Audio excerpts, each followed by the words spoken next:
მოგესალმებით კოლეგებო, მოგესალმები დამსწრე საზოგადოებას, ადამიანებს, რომლებიც უსმენენ, უყურებენ და უსმენენ ჩვენ კომიტეტის სხდომას.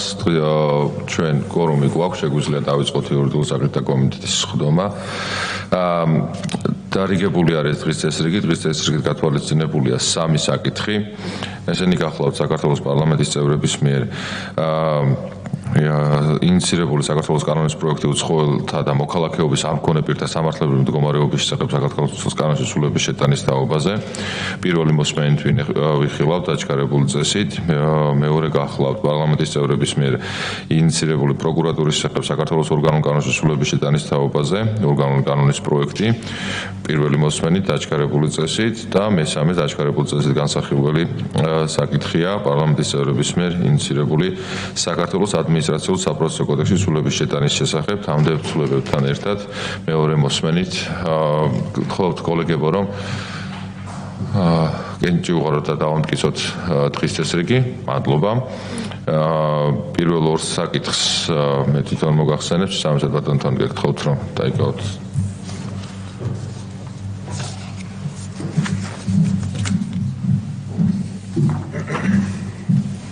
პირველი გამიხილოთ.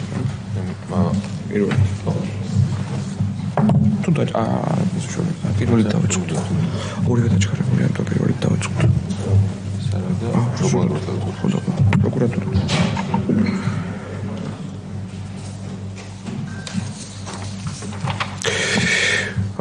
მოგესალმებით კოლეგებო, შეგვიძლია განვაგრძოთ სხდომა. განვიხილავთ საქართველოს პარლამენტის წევრების საკანონმდებლო ინიციატივას, რომელიც შეეხება პროკურატურის შესახებ საქართველოს ორგანულ კანონში ცვლილების შეტანის თაობაზე საქართველოს ორგანული კანონის პროექტს. მოხსენებელია ბატონი არჩილ გორდულაძე. ბატონ არჩილ, პირველი მოსმენით გათვალისწინებული წესით თხოვთ განვიხილოთ აღნიშნული საკანონმდებლო ინიციატივა.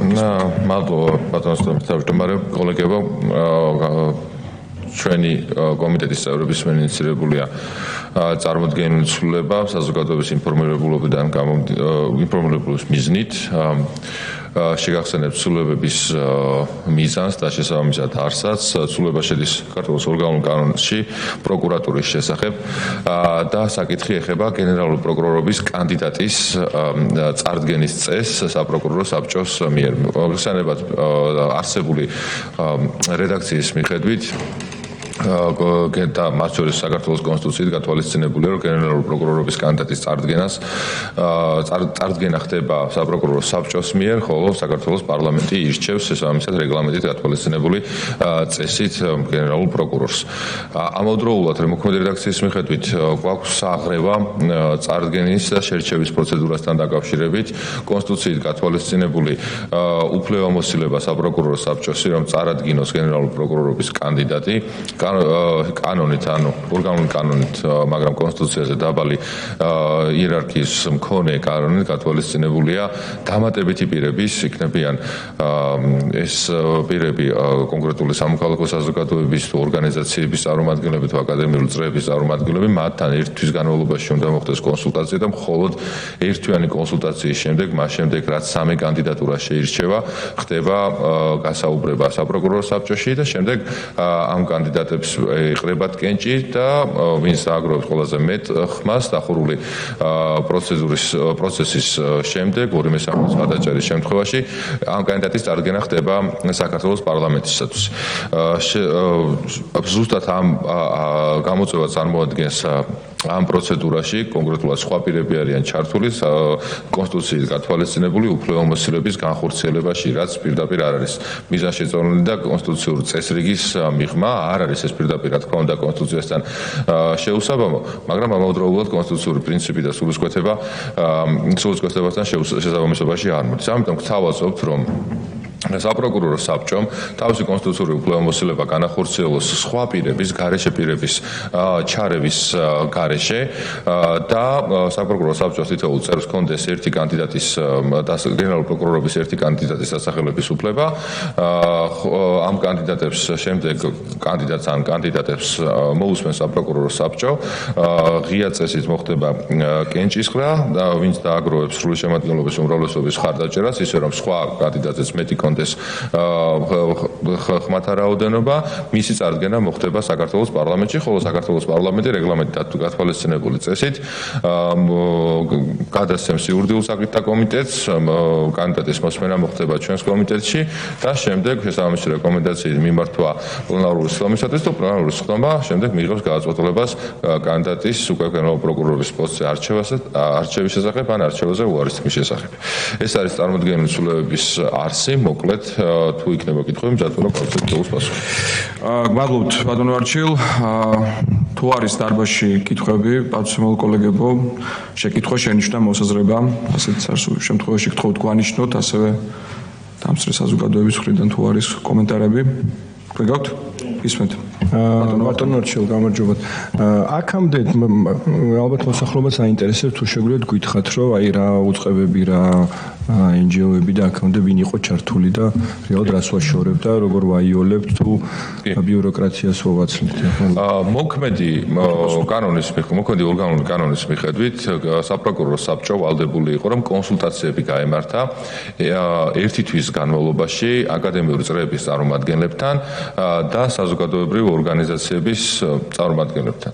და მხოლოდ მანთან კონსულტაციის შემდეგ უნდა შეერჩია 3 კანდიდატი, სადიდანაც ერთი აუცილებლად განსხვავებული სქესის უნდა ყოფილიყო, ქალბატონი უნდა ყოფილიყო და მხოლოდ ამ შერჩეულ კანდიდატებთან ხდებოდა შემდეგ გასაუბრება. ანუ რეალურად იმისათვის, რომ საპროკურორო საბჭოს თავისი უფლებამოსილება განეხორციელებინა, აუცილებლად სჭირდებოდა სხვა პირების ჩართულობა და თან ვერ განახორციელებდა თავის უფლებამოსილებას ერთვის განმავლობაში.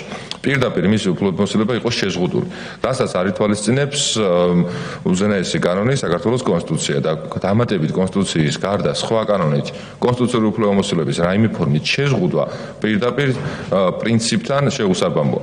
ამ პრინციპის გასწორება არის ერთი მხრივ ჩვენი მიზანი, მეორე მხრივ ამავდროულად ეფექტური მექანიზმის შემუშავება იმისათვის, რომ საქართველოს ყავდეს და საქართველოს პროკურატურას ხელმძღვანელობდეს საქართველოს პარლამენტის მიერ არჩეული გენერალური პროკურორების კანდიდატი. გენპროკურორი უნდა იყოს პარლამენტის მიერ არჩეული, ამათ ამბობს კონსტიტუცია და პროცედურაც უნდა უზრუნველყოფდეს ყველაფერს იმისათვის, რომ არ იყოს დამატებითი მექანიზმები, დამატებითი ხელისშემშლელი ფაქტორები ამ საბოლოო შედეგის მისაღწევად.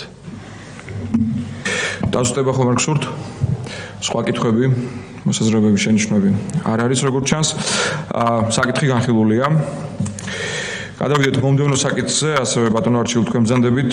მომხსენებელი ეს არის საქართველოს პარლამენტის წევრების საკანონმდებლო ინიციატივა საქართველოს ადმინისტრაციულ საპროცესო კოდექსის ცვლილების შეტანის შესახებ და საკანონმდებლო ცვლილებების პაკეტში შემავალი სხვა კანონპროექტები მეორე მოსმენით განვიხილავთ ამას, ასევე დაჩქარებული წესით განიხილება აღნიშნული საკანონმდებლო ინიციატივა. შესაბამისად, შეგვიძლია რომ მუხლობრივი განხილვა დავიწყოთ, თუ კი წინასწარ არ გსურთ რაიმე კომენტარის გაკეთება. საზოგადოების ინფორმირებულობისათვის კიდევ ერთხელ მოგახსენებთ, რომ საქართველოს ადმინისტრაციულ საპროცესო კოდექსის ცვლილების შეტანის შესახებ საქართველოს კანონის პროექტი თავმდე ცვლილებებთან ერთად მიზნად ისახავს კომუნიკაციების კომისიისათვის იმავე უფლებამოსილების მინიჭებას, რაც შემოსავლების სამსახურს აქვს კონკრეტული პირების შესახებ ინფორმაციის სასამართლო წესით გამოთხოვა.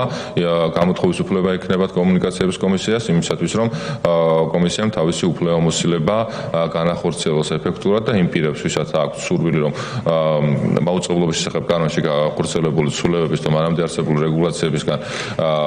რეგულაციების გაიქცნენ და თავი აარიდონ, მათ აღარ ექნებათ ამისი სურვილიც კი წესით დარიგით, იმიტომ რომ ყველა შემთხვევაში გამოვლენა იქნება უფრო ეფექტური მექანიზმის გამოყენებით. მაშინ დავიწყოთ ხომ მუხლობრივი განხილვა. პირველი ამ საკანონმდებლო პაკეტში შემავალი კანონპროექტი ეს გახლავთ საქართველოს ადმინისტრაციულ საპროცესო კოდექსის ცვლილების შეტანის შესახებ. მუხლი პირველი, რომელიც ახალი თავის დამატებას გულისხმობს, რიგ მუხლებში ცვლილებები არის განხორციელებული, ისე რომ შინაარსი პრინციპულ დონეზე შეცვლილი არ არის და აღსახული არის დარიგებულ ტექსტში და მათ შორის დახვეწილია საკანონმდებლო ტექნიკის თვალსაზრისით.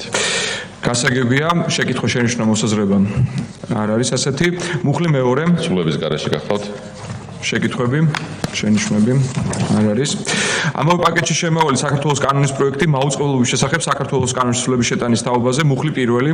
მუხლ პირველშიც ანალოგიურად განხორციელდა ცვლილებები დაიხვეწა საკანონმდებლო ტექნიკის თვალსაზრისით, ისე რომ პრინციპული ხასიათის ცვლილება არ არის წარმოდგენილი, ცვლილებების შესაბამისად დარიგებულ ტექსტში არის ასახული.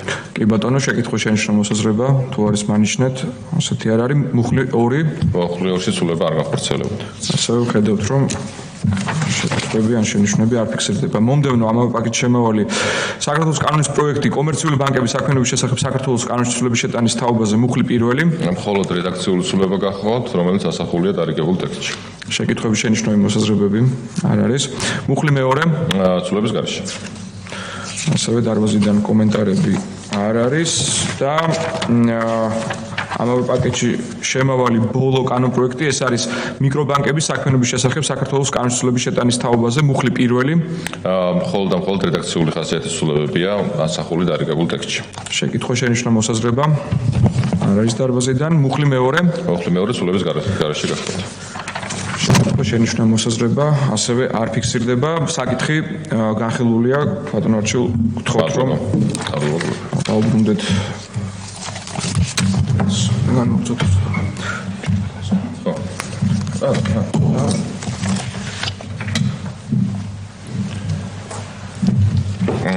კოლეგებო, დღესაც რიგ გათვალისწინებული ბოლო საკითხი გახლავთ საქართველოს პარლამენტის წევრების მიერ ინიციირებული კანონის პროექტი უცხოელთა და მოქალაქეობის არ მქონე პირთა სამართლებრივი მდგომარეობის შესახებ საქართველოს კანონში ცვლილების შეტანის თაობაზე. მოხსენებელი ბატონი ვახტანგ თურნავა. თხოვთ ბატონო.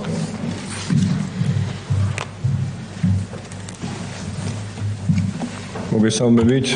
საქართველოს პარლამენტის მიმართ ინიციატივით, რათა დაჩქარებული წესით შევიდეს ცვლილებები უცხოელთა და მოქალაქეობის არ მქონე პირთა სამართლებრივი მდგომარეობის შესახებ საქართველოს კანონში. რა არის სამწლიანი IT ბინადრობის ნებართვა? სამწლიანი IT ბინადრობის ნებართვა წარმოადგენს კანონის განსაზღვრულ სპეციალურ სტატუსს, რომელიც უცხოელ IT პროფესიონალებს, დეველოპერებს, დიზაინერებს, ანალიტიკოსებს და სხვა ტექნოლოგიურ პროფილის სპეციალისტებს აძლევს უნივერსალურ შესაძლებლობას ლეგალურად იცხოვრონ და იმუშაონ ჩვენს ქვეყანაში სამწლიანი ვადით.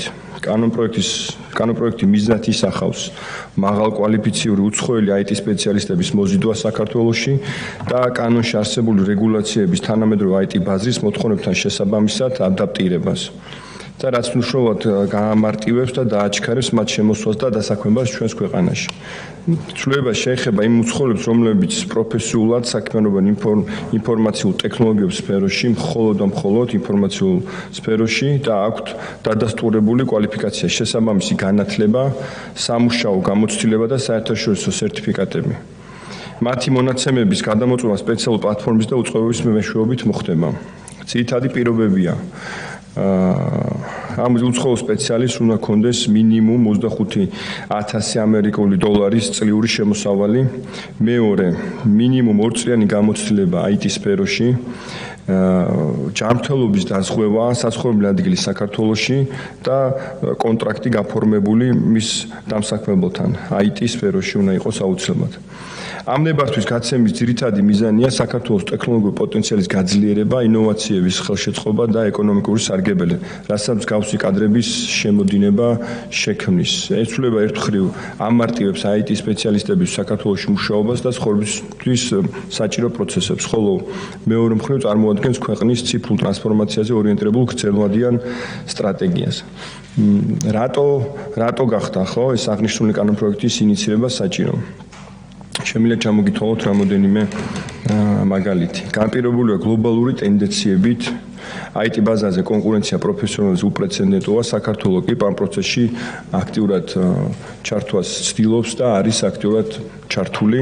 დღეს ქვეყნები, რომლებიც ქმნიან ლიბერალურ და მოქნილ მიგრაციულ ჩარჩოებს ტექნოლოგიურ სექტორებისთვის, იზიდავენ ინოვატორებს, სტარტაპებს და დეველოპერებს, რაც პირდაპირ აისახება მათ ეკონომიკის განვითარებაზე. აღსანიშნავია, რომ საქართველოს ბოლო წლების განმავლობაში სწრაფად ვითარდება ტექნოლოგიურ ეკოსისტემის მიმართულება. ბოლო 3 წლის განმავლობაში საქართველოს IT მცირე მეწარმეების რაოდენობა სულ მცირე 50 ჯერ გაიზარდა და მათი ბიუჯეტში შეტანილმა თანხამ შეადგინა 21 მილიონი ლარი. ასევე საერთაშორისო სტატუსის მქონე კომპანიებში დასაქმებულთა წლიური საშუალო ანაზღაურება 16,000 ლარიდან 90,000 ლარამდე გაიზარდა. სწორედ ამ ფონზე გაჩნდა აუცილებლობა შემუშავებული იყო მიზნობრივი და ეფექტიანი ინსტრუმენტი უცხოური ტექნოლოგიური პროფესიონალების მოსაზიდად. სამწლიანი ბინადრობის ნებართვა კი საშუალებას იძლევა საქართველოს გადაიქცეს რეგიონალურ ტექნოლოგიურ ცენტრად და კონკურენცია გაუწიოს სხვა ქვეყნების ინოვაციურ გონების მოზიდვის პროცესში. შემიძლია ჩამოგითვალოთ რამოდენიმე ის მოლოდინები, რაც ამ კანონის ამოქმედების შემდეგ იქნება. ეს არის პირველი IT პროფესიონალთა შემოსვლა და რაციონალური ზრდა. ახალი სტარტაპების შექმნა და უცხოელი ინვესტორების დაინტერესება, ცოდნის გაზიარება და ადგილობრივი პროფესიონალიზმის გაძლიერება, საგადასახადო ბაზის გაფართოება და მომსახურების ექსპორტის ზრდა, ეკონომიკის ზრდა და ბიუჯეტში შემოსავლის მატება, უძრავი ქონებების განათლების, ტრანსპორტის, ტურიზმის სტიმულირება, ეს უკვე გარე ეფექტებია, რაც შეება გამოიწვიოს. სად გვაქვს სად არის ასევე შემეს კითხვა დაისვას სოფლიოში ვინ აკეთებს ამას ასევე ვინ არის ჩვენი კონკურენტი, ხო? დღესდღეობით რამოდენიმე ქვეყანა არის, რომელიც აქტიურად მუშაობს ამ თემაზე, ეს არის ესტონეთი, პორტუგალია, ესპანეთი და კანადა. ესტონეთმა შეიმუშავა ესეთი e-residency online ავსებენ და პირდაპირ ეპატიჟებიან სახში გაუგზავნიან იმ ქვეყანაში, სადაც ცხოვრობენ. ეს არის digital nomad visa. პორტუგალია D7 დერვა ვიზებს გაცემს აქტიურად, რომ თავის ქვეყანაში ჩაიყვანოს ეს პროფესიონალები. კანადა ესეთი ჯგუფი გააკეთა, სადაც global talent stream დაარქვა და ამის მიხედვით ხელმძღვანელობს. ესეთი კითხვა რა შეიძლება გაუხსნას ეს ცვლილება საერთაშორისო კომპანიაში დასაქმებულ სპეციალისტებს და უცხოელ ფრილანსერებს, ხო?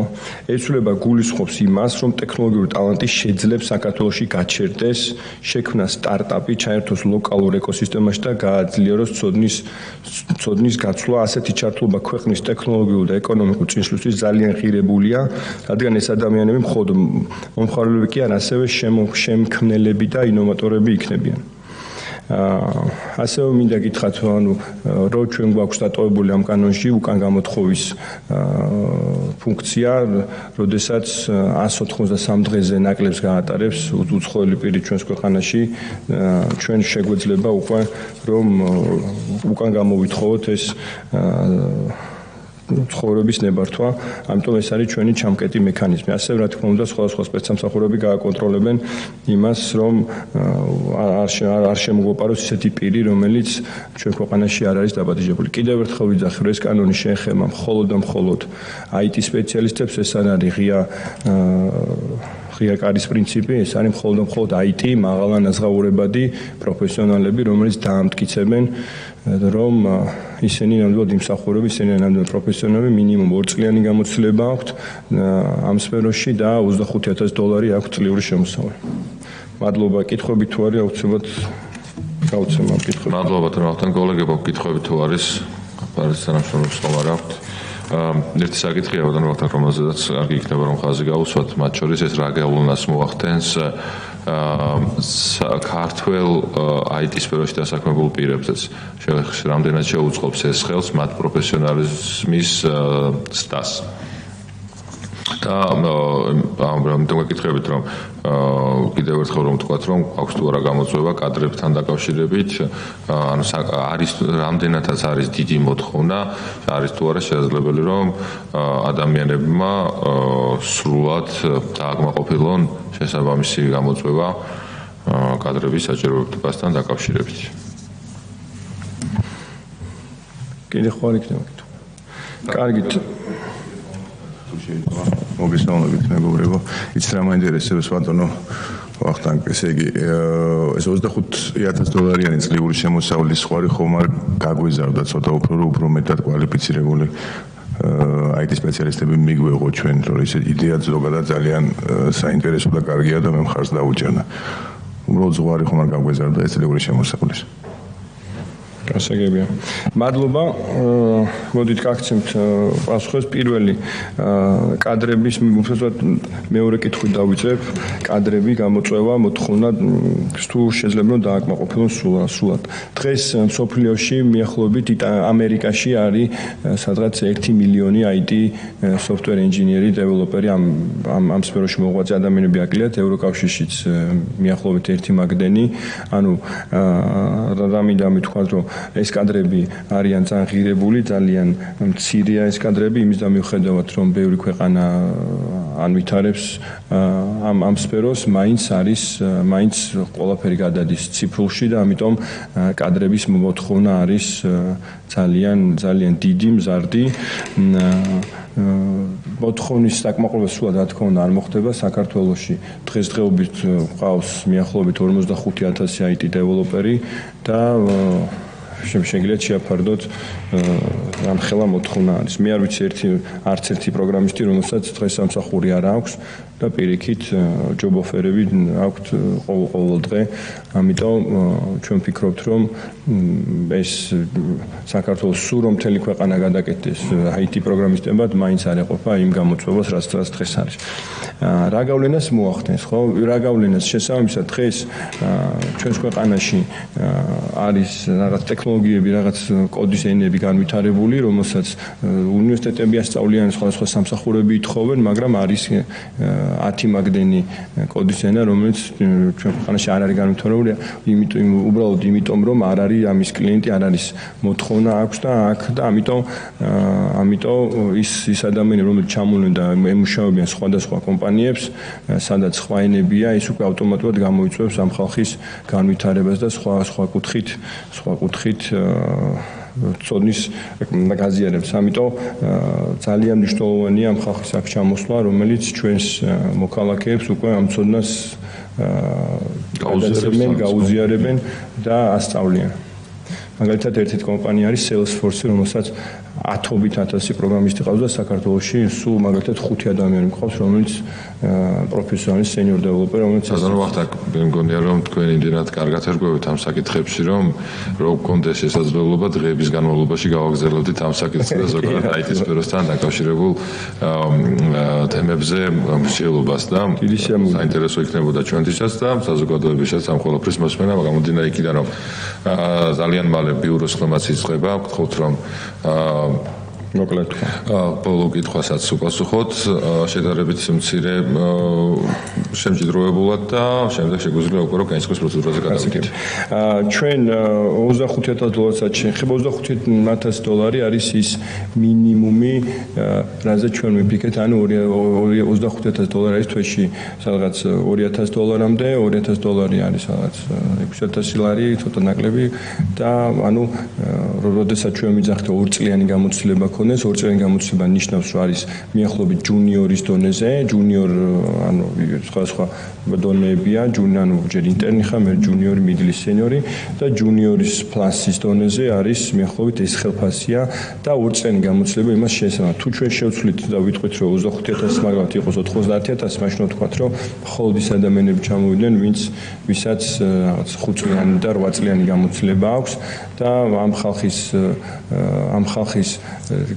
ესე თქვა ჰანტინგი და გადმოყვანა შედარებით რთული იქნება. ვფიქრობთ, რომ თავდაპირველ ეტაპზე კარგი იქნება, როდესაც ამ ჯუნიორ მიდლ ხალხს ვათარგეთებთ, რომ ეს ხალხი გადმოვიდეს და შემდეგ უკვე თვითონ ეს ხალხი განაპირობებს იმ უკვე კიდევ უფრო მაღალ ანაზღაურებადი ხალხის გადმოყვანას. ეს იყო ლოგიკა ჩვენი. მადლობა. კოლეგო, მადლობა. თუ არ არის, მადლობა. თოთ დაიგავთ ადგილი. კოლეგებო, შეგვიძლია რომ გადავიდეთ კენჭისყრის პროცედურაზეც. პირველი მოსმენით შეგვიძლია რომ კენჭი უყაროთ ბატონ ვახტანგის მიერ გამოდანილ საქართველოს კანონის პროექტს უცხოელთა და მოქალაქეობის არ მქონე პირთა სამართლებრივი მდგომარეობის შესახებ, ვინ არის მომხრე? მადლობა, ერთმანეთ იქნება გადაწყვეტილება მიღებული. შემდეგი არის პროკურატურის შესახებ საქართველოს ორგანულ კანონში ცვლილების შეტანის თაობაზე, ვინ არის მომხრე? ერთხმად, დიდი მადლობა. და ბოლო საქართველოს ადმინისტრაციულ საბრალდო კოდექსის ცვლილების შეტანის შესახებ თამდე საკანონმდებლო სხვა კანონპროექტის ცვლილებებთან ერთად, ვინ არის მომხრე?